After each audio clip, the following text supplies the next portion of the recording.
Everything I know about lawn care, learned it from my dad. While all the other kids were out riding bikes, climbing trees, little Jimmy was perfecting his lawn stripes. I have Zoysia.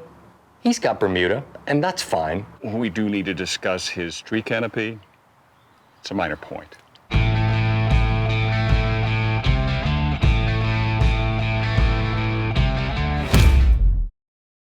No marriage is perfect. We have our problems like everyone else. The biggest one is her father, Randy, doesn't respect my lawn. How can I respect a man that doesn't respect my lawn? I can't. I'll never forget the day I met him. He treated me to a 20-minute lecture on edging, lawn edging, and my daughter loved him. My parents thought I was crazy when I married him. I mean, he was a little out there. I'm the lawn master. Who gives himself his own nickname? You should earn a nickname. I've got a nickname for him. I call him Head. He's always asking me, how much money do you make? I make thousands of dollars a year. Thousands. Before Will, Dana was engaged to a bright, young, up-and-coming corporate attorney. Instead of some goofy-haired weirdo who's obsessed with mulch, I don't want to talk about mulch anymore. I mean, I feel bad for my wife growing up in a house where lawns weren't valued. She thought crabgrass was okay and satisfactory for a lawn. It's just sad. I try to be nice around him, but I can't stand the guy. Maybe if he knew how easy it was to keep a lush green lawn using the Scotts program, he would see it my way. That's why, for this Father's Day, I'm getting in the Scotts program. It's 10% off for a year-long plan. You can't beat that. I'll try it. I'll still hate him even if it works, but I'll try it. Father's Day gets my juices flowing from a marketing standpoint. Lots of selling opportunities. I made a killing in the 90s selling those piano key neckties as a gag gift for Dad. Well, you can call it a gag, but I call it a down payment for a second home in the Hamptons. I love my wife. That's why it's so unfortunate that I had to sue her father's company. I mean, there are people in the business world that are calling it a hostile takeover, but I don't feel any animosity. It's not personal, it's business. Well, it's a little personal.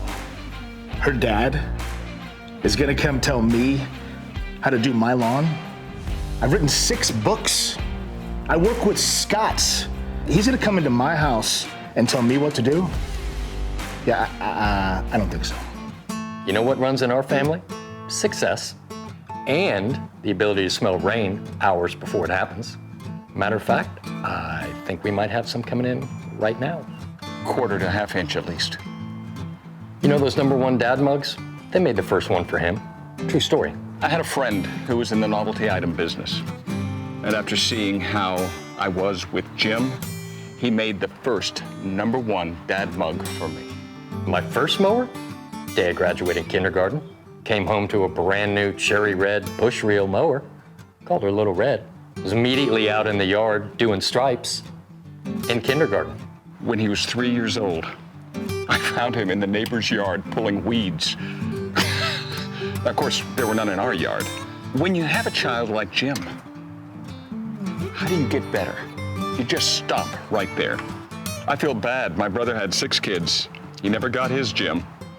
He got a Gary. Even though I'm not a dad, I like to treat myself on Father's Day because I know it'd be a good one. I'm not gonna make one of those jokes about how I don't have any kids that I know of. But it's true, I mean, I don't have any that I know of. I've taken at least a half a dozen fraternity tests. Paternity? You sure about that? Yeah. Well, whatever. I was in a fraternity. That's where I met my first wife. Father-in-laws can be tough. Sometimes. I mean, I can beat up 2 of my 4. But I don't like to brag. None of them knew anything about lawns or what kind of husband I was. I was great. I mean, you don't get 4 wives being a bad husband, do you? Make that 3 out of 4. Yeah, I ran into him in the mini golf parking lot. I said, "You want to go?" He said yes. Obviously, he shouldn't have. Well, the rest is history. I don't know about that 4th one, though. He knows jujitsu. He has put me to sleep a few times.